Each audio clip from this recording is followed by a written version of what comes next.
I'm afraid you all get me terribly au naturel today on Saturday because I got caught up in watching Chef's Table France on Netflix. And so I'm a bit late. No lipstick, nothing. It's just me.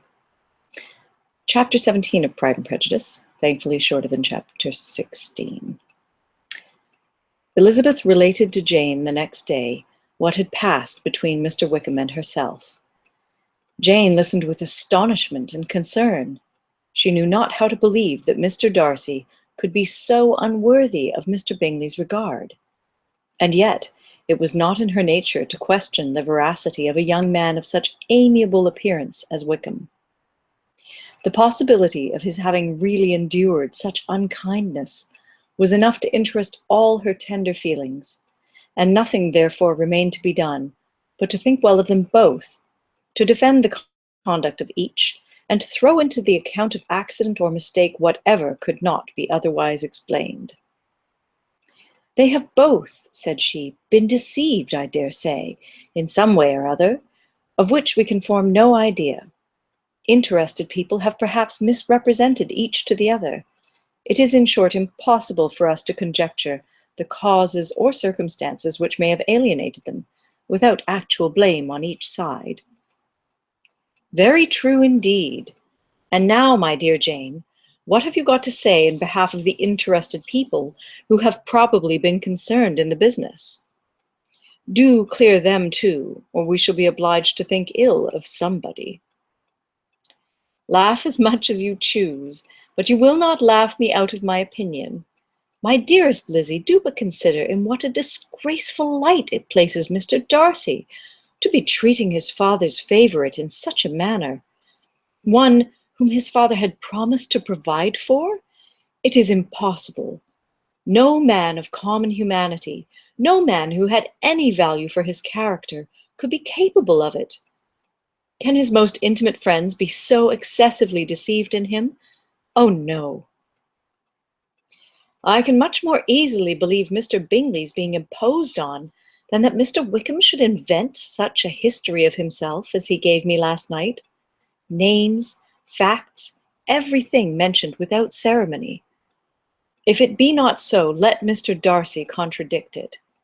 Besides, there was truth in his looks. It is difficult indeed. It is distressing. One does not know what to think. I beg your pardon, one knows exactly what to think.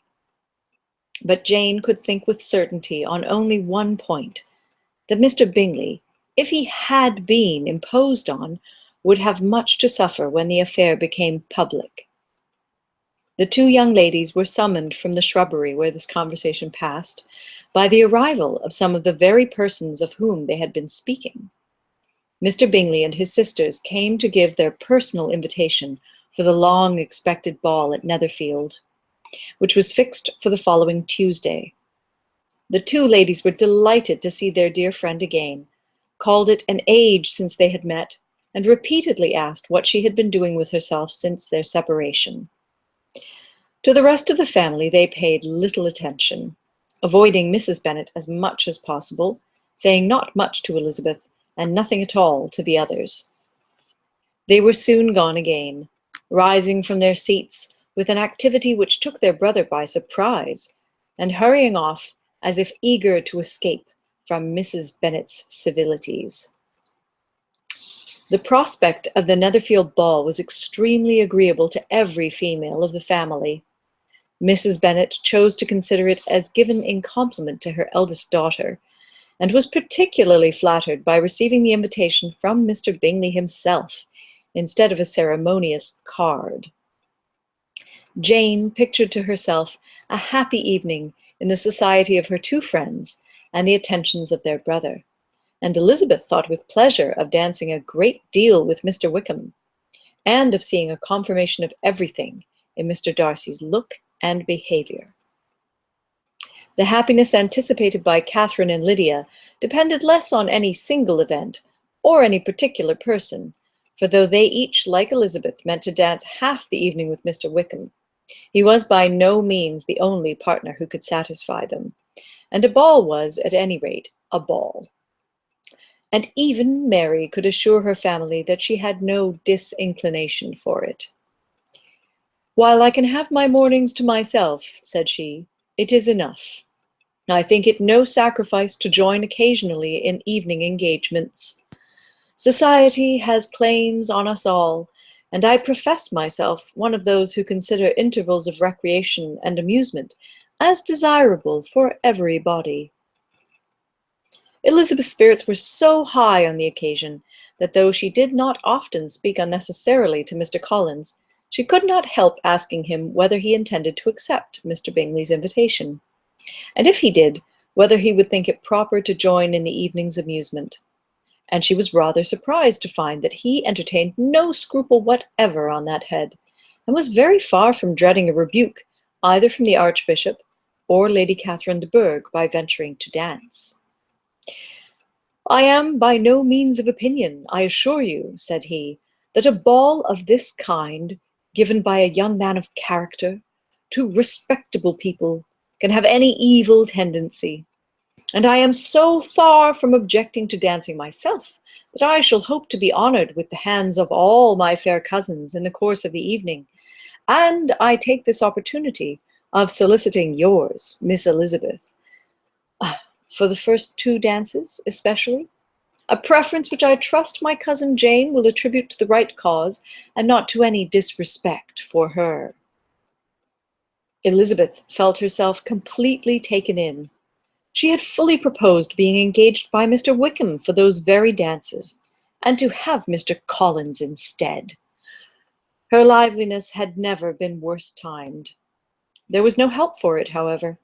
Wickham's happiness and her own was perforce delayed a little longer, and Mr. Collins' proposal accepted with as good a grace as she could. She was not the better pleased with his gallantry from the idea it suggested of something more. It now first struck her that she was selected from among her sisters as worthy of being the mistress of Hunsford Parsonage, and of assisting to form a quadrille table at Rosings in the absence of more eligible visitors. The idea soon reached to conviction as she observed his increasing civilities toward herself, and heard his frequent attempt at a compliment on her wit and vivacity. And though more astonished than gratified herself by this effect of her charms, it was not long before her mother gave her to understand that the probability of their marriage was exceedingly agreeable to her. Elizabeth, however, did not choose to take the hint, being well aware that a serious dispute must be the consequence of any reply. Mr. Collins might never make the offer, and till he did, it was useless to quarrel about him. If there had not been a Netherfield ball to prepare for and talk of, the younger Miss Bennets would have been in a pitiable state at this time, for from the day of the invitation to the day of the ball, there was such a succession of rain as prevented their walking to Meryton once. No aunt, no officers, no news could be sought after. The very shoe roses for Netherfield were got by proxy. Even Elizabeth might have found some trial of her patience in weather which totally suspended the improvement of her acquaintance with Mr. Wickham, and nothing less than a dance on Tuesday could have made such a Friday, Saturday, Sunday, and Monday endurable to Kitty and Lydia. So ends chapter 17. Join me tomorrow night on Sunday for chapter 18. Sleep well.